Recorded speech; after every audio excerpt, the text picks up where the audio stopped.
Dave Birkett here, wrapping up day one of the NFL draft. Little late night Facebook session for all of you still out there. If you can't sleep like me, if you had some work to do, whatever the case may be, if you're out of the state and it's a little earlier in your time zone than it is here, let's talk some draft. Bring your questions. I'll be happy to answer them. Look, I think I shared my thoughts on Jeff Okudah before, the Lions' first round pick. I like the pick, not just because it was the guy that I mocked to the Lions all along. I think it was the right pick for the team. They were able to get the best value position-wise, the best fit for their scheme at number 3 in the draft. That's beyond, obviously, Chase Young at number 2, who was the top prospect. But I think after Chase Young and Joe Burrow, I think Jeff Okudah probably checks in as prospect number 3 in this draft. Tua, if he was healthy, would be there. He wasn't healthy. Bob Quinn did say that the Lions, they did their investigations on him. They talked to Nick Saban about him. But ultimately, and he did say medicals were a factor.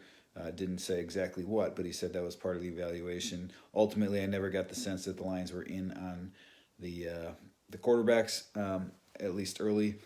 I have my doubts that they'll take any late too, but it seemed all along like Jeff Okudah was going to be the pick. Derek Brown obviously was in the mix. I think there were some people in the building that certainly liked him and could see him being a big impact player for them. Isaiah Simmons was the other guy. Bob said they looked at all 3 of those guys pretty heavily, but ultimately they got their guy.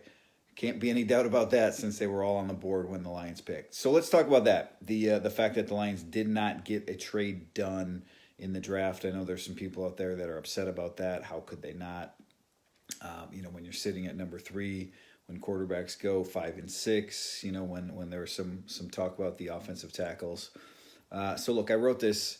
I don't think it's up on freak.com yet, but I don't think you can fault Bob for not making a trade there. It's to me, it was a case of there was nothing there. I mean, he said there were no offers, but even, beyond him saying that, it seemed like there was a lot of it was smoke. I tweeted out, I don't know, probably 15 minutes before the draft that some people in the league were telling me that it was smoke. They didn't think anyone wanted to come up to 3. And that was really the case because, Tua had the medical questions, so people weren't going to come up. I don't know, Herbert. I think there was a lot of mixed opinion on what he was as a prospect. I just never had the sense that people were going to come up for offensive tackles. And as you saw, a lot of those guys fell to 10, 11, that area of the draft. So there was not the run that some people thought. The best prospects in the draft after those top 2 and maybe Tua were the 3 defensive guys that the Lions were considering. And people just weren't beating down their door because I think in Arizona's case, in Carolina's case, they were comfortable taking, whoever was left out of that group of players as well. All right, so I did this because I wanted to get to your questions tonight, just because I had some free time here, and I see Randy's on here. So Randy, appreciate you joining me. Who are my guys in rounds 2 and 3? I posted a list on Freak.com, and I'm gonna call this up real quick just so I can give you just the top couple names, I guess, that I think out of there. Kind of the making the sausage. I put this list together a little bit early so that way we can get some of these names in the paper, and it's not something I have to do on deadline. So I end up with a lot of players on there. But the positions I think that you'll most see them target. James says running back in here. I'm going to get to running back in a second, James. But offensive line, I think that's a must for this team. They still have a right guard, that spot that's open. I think they still need some help at defensive tackle, but I do think the defensive tackle could be available in round 3. All right, so as I'm scrolling through this list here, I think the best players are, Xavier McKinney from Alabama, the safety. I know the Lions don't really need a safety, but I'd consider him at 35. I think he's a really good player, one of the best ones left in this draft right now. Look, there's 2 defensive linemen, I think, in particular. Marlon Davidson from Auburn and A.J. Epinesa from Iowa. A.J.'s a guy that drew some comparisons to Trey Flowers. Obviously, the Lions went out and spent on Trey Flowers, to add another defensive end pass rusher. He's not an elite pass rusher, but he's that long, big body guy that can hold an edge, and he played at Iowa, so I would fill a need. I could certainly see them taking an A.J. Epinesa there in round 2. Look, the Bengals, I think it's the Bengals, the Colts, then the Lions are picking. I don't think either one of those teams is taking, those defensive guys. So I think those defensive guys are going to be right up their alley. And Epinesa is a guy that definitely fits. Bob Quinn said today that he, in his little post-first round news conference, that, this is a spot where maybe you can trade down and get some extra picks. And I do think that could be the case because there are a number of players that the Lions could look at, and they still do have a lot of holes to fill. But if they stay put, one of those defensive guys makes sense. I think Yetur Gross-Matos is on there too. I think he's probably the best, pass rusher out of the group, but, Epinesa probably fits best. All right, so James mentioned the running backs. Look, there's some good running backs out there right now, right? Clyde Edwards-Helaire was the only running back that went in the first round, and he's the best, receiving back in the draft, and I think he fits a lot of what KC wants. I understand that pick. DeAndre Swift, to me, the best all-around back. He's still available. Comes from that Georgia pipeline. Good player. Jonathan Taylor, we all know how productive he was if you're up here in Big Ten country. J.K. Dobbins, same thing. Both those guys were, 2,000-yard backs this year. I will say this, though. I was steered away from the Lions taking a running back this high by someone in the organization. It doesn't mean it's not going to happen because I know, they feel like they need more insurance at the position, more help at the position.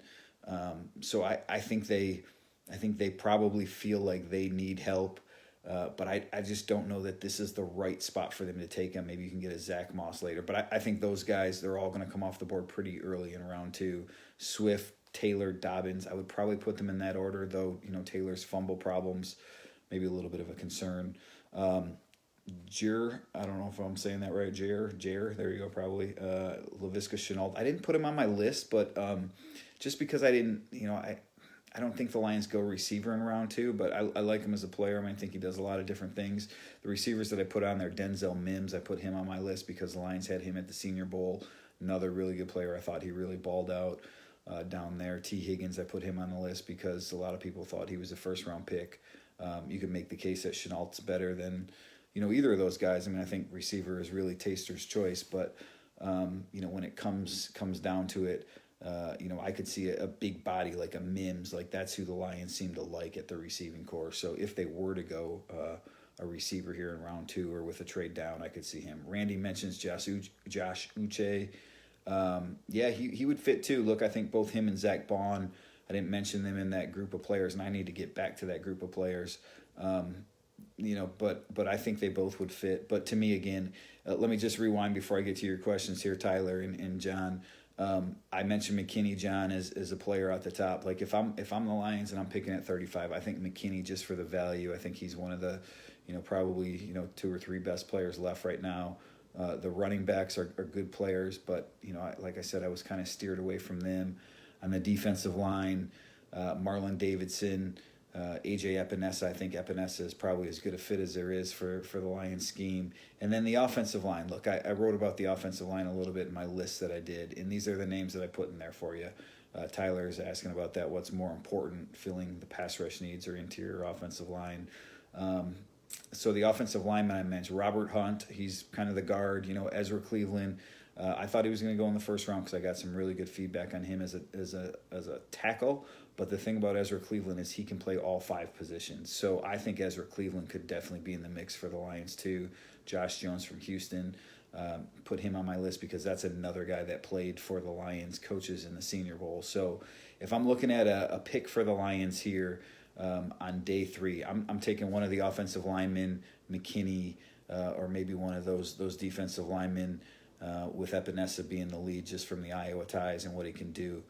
Those would probably be my favorites to be the Lions picks right now. We'll see how that shakes out tomorrow, who I talk to, if they steer me some different directions. All right, but to answer that question about who is most important or what's most important, interior offensive line or pass rush, look, I think pass rush is most important, right, when it just comes down to the value. But I don't know that any of the defensive lineman that we're talking about is really going to add a ton of pass rush. You could get probably more pass rush with an Uche or a Bond, but I don't know. They have a bigger need on the interior of the line than they do at that sort of outside linebacker spot, though those guys certainly fit. Those were guys they were with at the Senior Bowl too.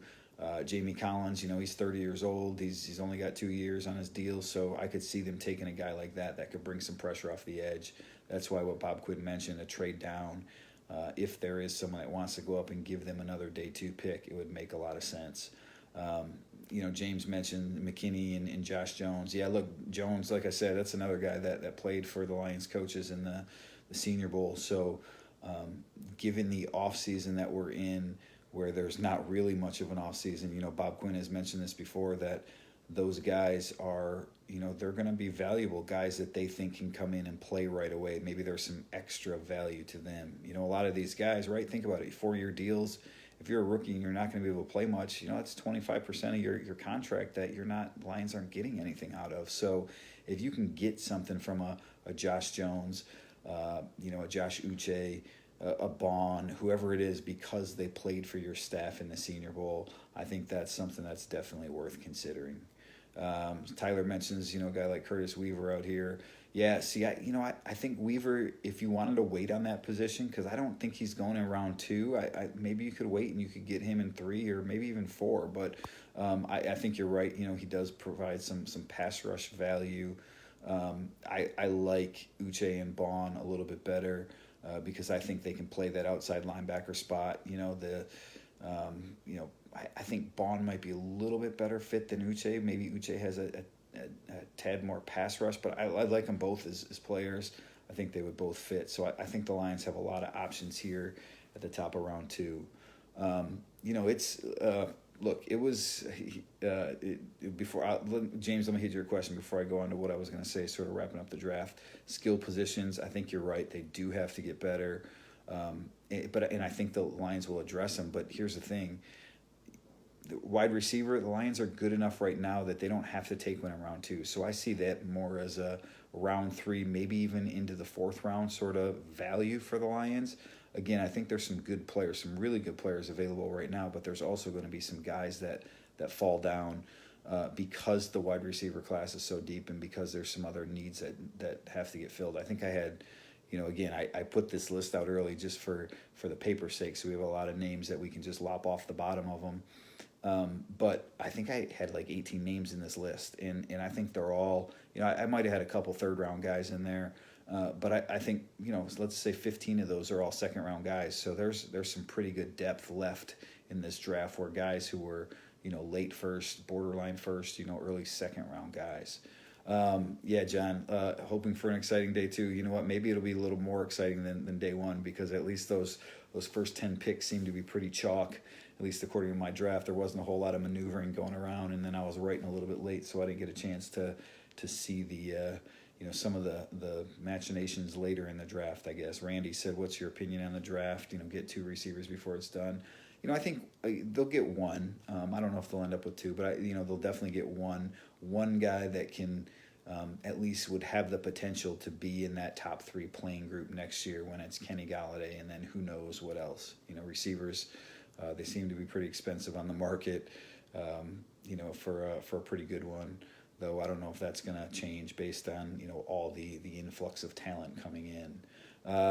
Michael, I talked about Swift a little bit. Look, I thought he was the best running back in the draft. Certainly would make sense for the Lions, but I was just I was steered away from thinking the Lions would take a running back too high by someone in the organization. So that's sort of stuck with me a little bit. Sort of like my thoughts on Okudah date back to right after the season and in the combine and that time when you hear some things. I've said this before, right, that I think people are sometimes the most honest the further away from the draft you get, right? When you're talking to people in January and February, maybe I'm not up to snuff on these guys, but the people that are in the know that have to make those picks, those guys are. And so that's when I find them to be the most honest, where now, maybe people get a little more tight-lipped and there's a little more smoke screens going around, like all the trade talk today. So, that's why I tend to go back to some of those things I hear when I'm, I don't want to get too caught up in the moment of all the latest chatter when I'm doing my mocks or when I'm talking trade or thinking what the Lions can do. So, the Packers pick on taking Love. Look, guys, I tweeted this out. I was surprised they traded up for him. Love was another quarterback that has a lot of. I think there's people that felt, there are a lot of people, some people think he's going to be a very good player. I remember talking to some people earlier this year that said he was a better prospect than Herbert.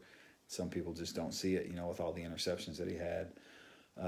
So it surprised me. I asked Bob Quinn about it on our little draft video conference, and he said, yeah, it's something that surprised him. And he said, why don't you ask Goody about it? Brian Gutekunst, the Packers GM. Look, Aaron Rodgers is 36 years old, 37 years old, right? So, he's near the end of his career, but not at the end of his career. I mean, he didn't have his best season last year. I thought he took a step back. I wrote as much when I was sort of looking at what that meant for the Lions and Stafford and what time, when the right time is to replace him.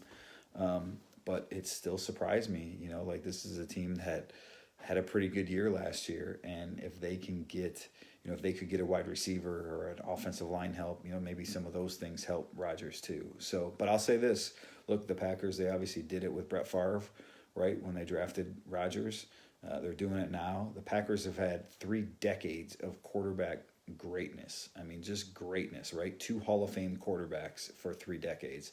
That's tough to top. If you got a guy that you think can be on that level or that can carry the torch going forward, I have no problem with an organization doing it. I mean, that's why I've said before, right?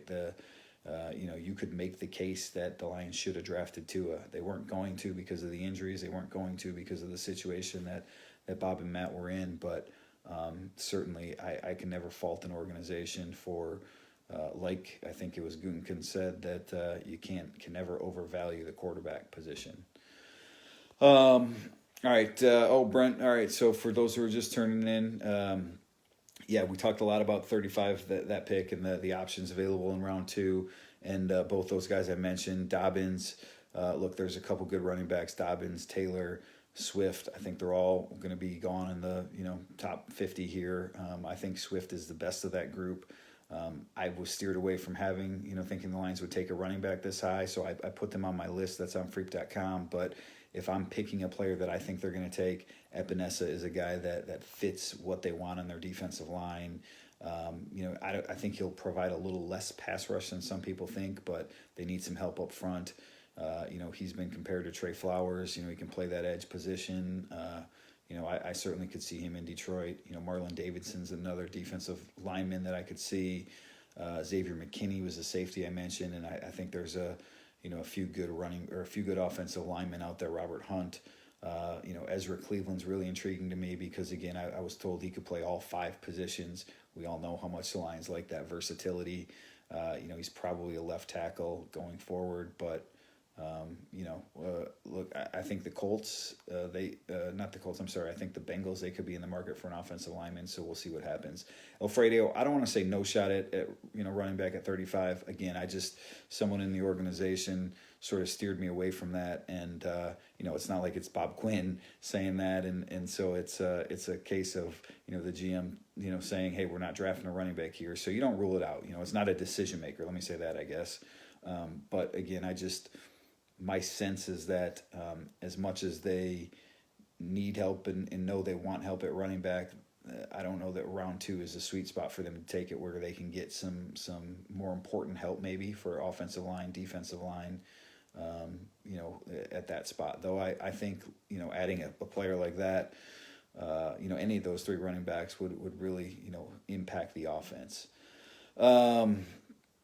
All right, let me see what else we got here with all the talent still available at the top of the second. Do you think they look back to trade Raj? That's what Bob Quinn said. He said, this is kind of a sweet spot for trading, and it would make sense if you could get another day 2 pick, and maybe not one too low. I haven't looked at the draft order here in round 2 to know who's got extra picks in round 2 or early in round 3 to know what would make sense. So I apologize, I don't have any names for you there, but I think if the option is there, we do sometimes see some movement at the top of round 2, because this is a time when teams tomorrow, they'll meet up again and they'll reset their draft board. Maybe reset is the wrong word, but organize it, make sure they know what they want, have some time to plan out their moves. maybe you can make some of these trades when you're not on the clock or have some of these deals done in advance. So I certainly could see that happen. And let's see, Randy says if we didn't have Oriu, is that who you're talking about? Amani Oriu and Coleman, Fulton would be nice in the second. What's funny is I was thinking about Fulton because I saw that he dropped. He played for Dave Aranda, was the old LSU defensive coordinator, and Aranda and the Lions' new defensive coordinator, Corey Unlin, are really good friends. They were, I believe they were at the same school together. I forget, maybe as when they both started as coaches. I wrote about it a long time ago, but I forget the exact tie. Randy, it's just a good point. New England has a couple seconds. They did trade down, didn't they? Look, New England's got to do something at some point, right? I'm starting to scratch my head and wonder what that plan is there. I don't want to say they're about to go 4-12 next year. You never doubt Belichick, but I don't know. I'm interested to see what moves Bill Belichick has up his sleeve. Look, Cam Newton's still out there. Andy Dalton. I mean, maybe they end up getting a quarterback like that, and all of a sudden we're talking about him being a genius again, and he hits on all these mid-round picks that he has, but day 2 picks that he has. But I want to see a little something out of the Patriots this offseason too. Never doubt them because Belichick's the best, but do kind of wonder how this is all going to shake out. All right, so the last thing I was going to mention was just sort of my biggest surprise of the draft, and that Love pick was what I wanted to talk about, but you guys brought it up on here. So that's a funny one right there, Bob, that they're regrouping for picks for Rodgers. That would be amazing, wouldn't it, if they went out and traded for Aaron Rodgers? Not happening right now. See, Randy mentions it too. Not happening right now, right? The Packers are rolling with Rodgers, but who knows, man? Maybe before too long. And Brandon, right? That popped into my head too, right? Tanking for Trevor. Look, whoever gets the number 1 pick, probably not trading it next year because Trevor Lawrence is, it's like Andrew Luck, right? So, unless it's like the Chiefs and you have Patrick Mahomes, I don't see any way that you're trading that pick. But yeah, it's an interesting thought. Maybe there's a ton of picks out there to be had to trade, but that would mean that the Patriots wouldn't be trading up, right? That means they'd be trading one of their 2s for like a 1 next year or something like that. That's sort of the move that they would make, trying to load up on 2021 draft picks. Alfredo, no. Lions aren't trading Stafford right now. I know you're joking on that, but let's just make that clear, right? They didn't take a quarterback here. Rolling with Stafford this fall and seeing where it takes them. So I'm all right. I'm just scrolling down near the bottom of the draft because, like I said, I was busy writing and didn't kind of catch all those picks. Isaiah Wilson, that was a guy that I had on my list as a possibility for the Lions, just when I was doing those early names, just because I thought, he was kind of going to go in that early second round area, right tackle. So I don't know that it would totally fit the Lions, but that's a good fit for the Titans, even though, I think there was some, I don't know that a lot of people put him in their first rounds of their mocks. Jordan Brooks, I guess that might be a little bit of a surprise, though. I know there was some buzzy about him on the internet. I don't have much on him from guys that I talked to. I just didn't really ask about some of those linebackers, so I don't have a whole lot there. The Love pick, I still go back to that, man. You got to wonder what Aaron Rodgers is thinking. Like, what was he think when he saw that pick? Like, is he scratching his head? Is he throwing something? Is that how fired up is he about that? There's God, would have loved to have been a fly on the wall in the Aaron Rodgers household then. Congrats to Cesar Ruiz from Michigan going to the Saints.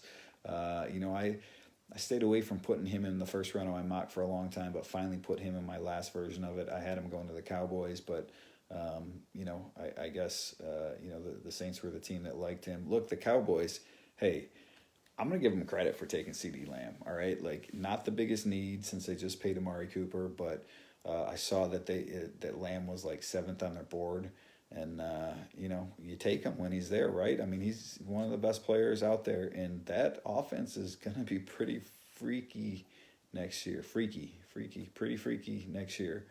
Zeke Elliott, CeeDee Lamb, Amari Cooper, Dak, that's going to be a pretty good team. They, let's see what they spend some of these draft picks on defense going forward now, but I like the CeeDee Lamb pick. I like him. I wasn't surprised that Henry Ruggs went first. If you look at some of my previous mock drafts, not this one, but I think all of my previous ones, I had Ruggs as the first wide receiver off the board just based on the speed. And then, man, somebody, I don't know, something got in my head to put Lamb first, and I switched those guys up. But anyways, I like the Lamb pick. I like them all as receivers. I like the Lamb pick. But Ruggs makes a lot of sense too. And yeah, Brandon, I forgot about Gallup too. I mean, that's they got a nice little receiving core. That's gonna be an interesting draft or interesting team to watch. All right, let's wrap it up. It's getting a little bit late. Ethan asked about T. Higgins. I didn't put T. Higgins in my last mock draft in the first round. I had him in there a couple earlier ones. I thought some of the receivers at the end of round one, they might fall to day two. So, I guess I didn't have Ayuk in there either. Look, all those guys were sort of borderline first round picks, second round. It's all about what you're looking for at the position. Like Jalen Reagor wasn't going to be a first round pick for every team, but he can fly. He's going to be a deep threat, so it makes sense.